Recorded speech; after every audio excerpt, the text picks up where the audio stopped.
In this video, we'll learn how to determine the formal charge of an atom.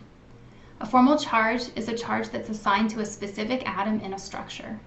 And please note that a formal charge does not indicate an ionic bond. These bonds are all still covalent. The formal charge is determined by determining the valency of that particular atom, then subtracting the number of bonds to that atom in the structure and the number of non-bonding electrons that the atom has in the structure. For example, let's look at the structure drawn here. To determine the formal charge on oxygen, we'll start with 6, the valency of oxygen. Then we'll subtract 1 because oxygen is forming one bond to the carbon. Then we'll subtract 6 because there's 6 non-bonding electrons on the oxygen. This gives us -1. The formal charge on this oxygen is -1, which we'll often just denote as a negative sign or an anionic oxygen. We can do the same thing for the carbon one position over. Here the valency of carbon is 4. Then we subtract 4 for the 4 bonds carbon is making. Remember that there are 2 CH bonds here when we draw a structure with our skeletal line notation.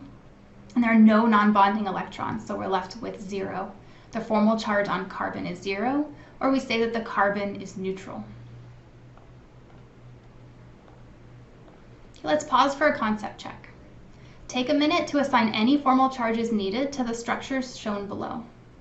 Note that in the last 2 structures, all of the hydrogens on the central carbon are drawn in, so don't assume or add any other hydrogens to those carbons.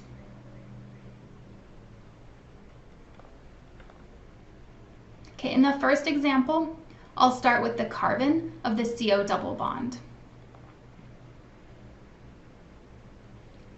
The valency of carbon is 4. It's making 4 bonds and has 0 non-bonded electrons. So the formal charge on carbon is 0. For the oxygen of the carbon-oxygen double bond, the valency is 6. There are 3 bonds and 2 unpaired electrons.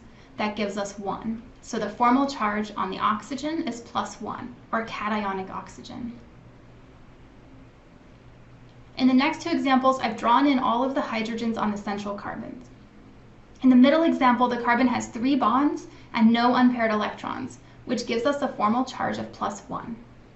A positively charged carbon is called a carbocation, and carbocations will have 3 bonds and will be trigonal planar. The cation is associated with the empty p orbital, and the carbon is sp2 hybridized.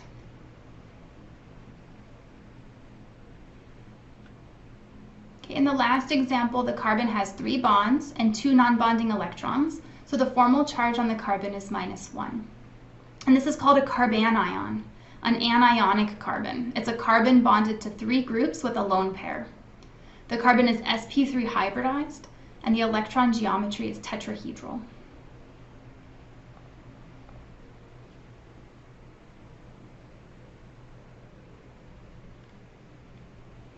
We'll end this lecture series with the question we started with: to assign formal charges to the structure shown on the slide, and then to indicate any polar covalent bonds using the appropriate arrows.